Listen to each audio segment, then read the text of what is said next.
Hi, my friends. Amitabha Elliott. I just wanted to make. Actually, it's Amitabha Metta Love now. I actually want to change my name to that because there are three things that I want to aspire to in my life. Amitabha means infinite light, boundless life. Metta is like pure loving kindness. That's indiscriminate, loving everyone and everything equally and purely without desire for self-satisfaction. And love is love, just want to love everybody. So that's what I'm thinking about doing, is changing my name to that. Anyways, I want to make a video about songs playing around in your head, repeating again and again, and the idea of self and suffering. So have you ever had a song playing over and over again, repeating and looping in your mind for hours?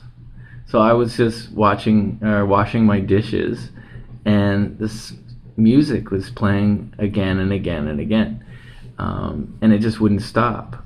So I watched it, and now I'm making this video. So I've drawn a parallel between the song playing over and over again, being reborn, and what's called becoming, and the belief in self and suffering. So as the song is playing again and again, without my choice, without my conscious decision, in fact, I don't really want it to play again and again in my mind. This is what's called becoming. It's just being reborn in the present moment again and again, without my choice, without my through ignorance of its becoming. I don't really understand how it's becoming. It's just happening, and it's not something I've chosen to do. But it unconsciously plays again and again and again. And I can like this song or dislike this song. It really doesn't matter if I don't have a choice of which songs are going to play again and again through my mind. But it's really about contact. So I had some contact with some music, and now this music is playing again and again in my mind without my free will. So would I say that the song is who I am? Would I say that the song is me, or it's my song? No, it's just playing again and again without my choice, and I don't really have any option of stopping it unless I replace it with another song or some other stream of thinking that distracts my mind long enough away from the song so that it'll be replaced with some other repetitive thinking.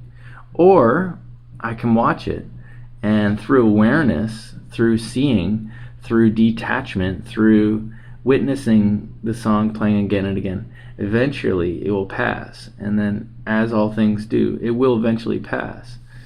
But most times it's just replaced with another stream of thinking. When we're unconsciously living our lives, it's just bouncing from one unconscious stream of thinking to another, or one unconscious thought to another, one unconscious belief to another.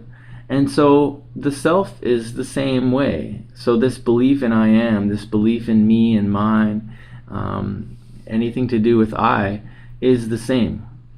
It repeats over and over again in our minds also, as our mind, and yet there's something that can witness I am. There's something that can witness me and myself, and that is pure awareness.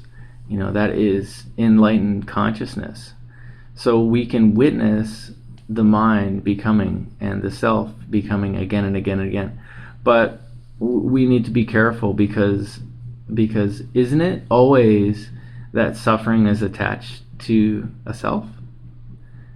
Have you ever suffered and there hasn't been me or mine or I or myself? Isn't it always, I can't believe they did this to me. I'm hungry. I'm thirsty. I'm upset. I'm angry. I need. I want. Isn't it always an I that's suffering? And if there's no I, then can suffering exist? And the answer is no. So if we watch the mind and use mindfulness, mindful awareness, we can become detached and dispassionate towards the content of the mind, whether it be a song or a belief in that I need to be vindicated, or that I have wounds that need to heal, or that I'm sad, or that I'm happy even. So we can actually detach from the content of the mind and become free of it and witness it. And when we do that, when we witness the content of our experience, of our feeling, our thought, our body, our memories and perceptions, sense consciousness, that we're conscious of what's occurring in the senses and in the mind, and the mental formations that form in the mind and the mental fabrications. When we can see these clearly, we see that everything is just arising. There's just contact, and then after the contact there's a feeling, and then there's craving, then there's clinging, and then there's becoming. And again, this cyclic sort of unconscious mental habit is perpetuating itself without our choice.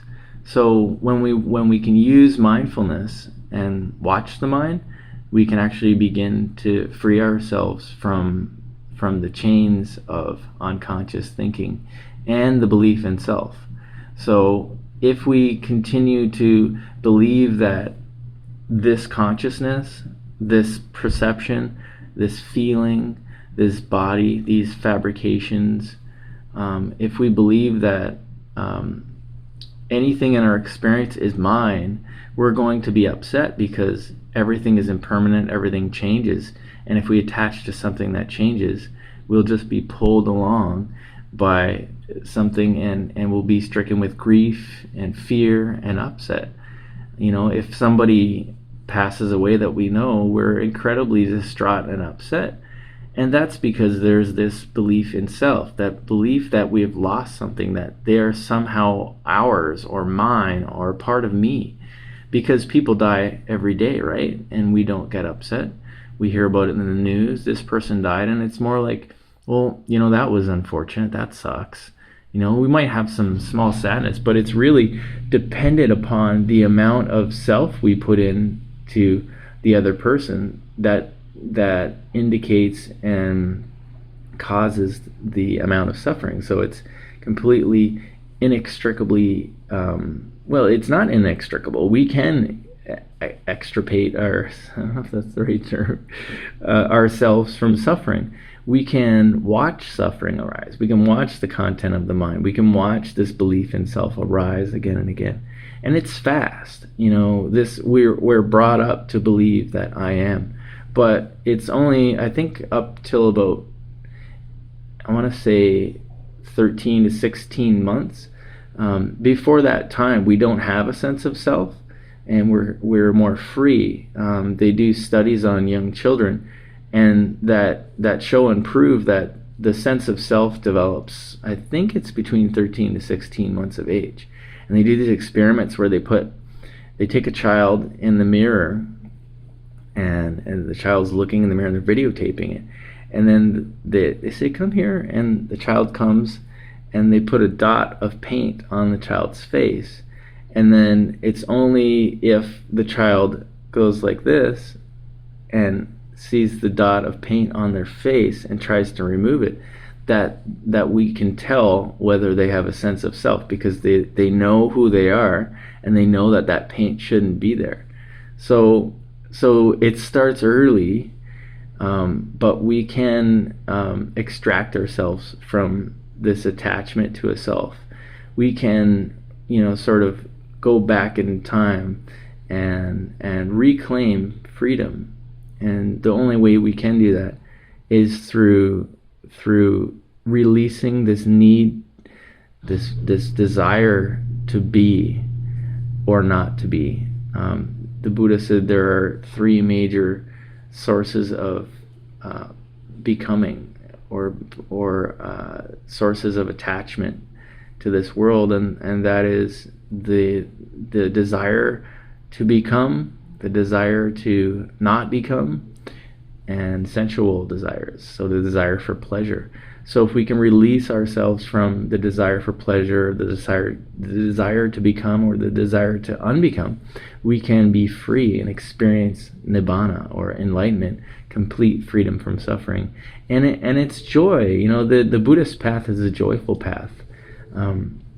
There's a sutta where the Buddha is talking about, he went on alms round with one of the monks, and they came up empty-handed. They didn't get any food, and the monk was saying, we don't have any food. What are we going to do now?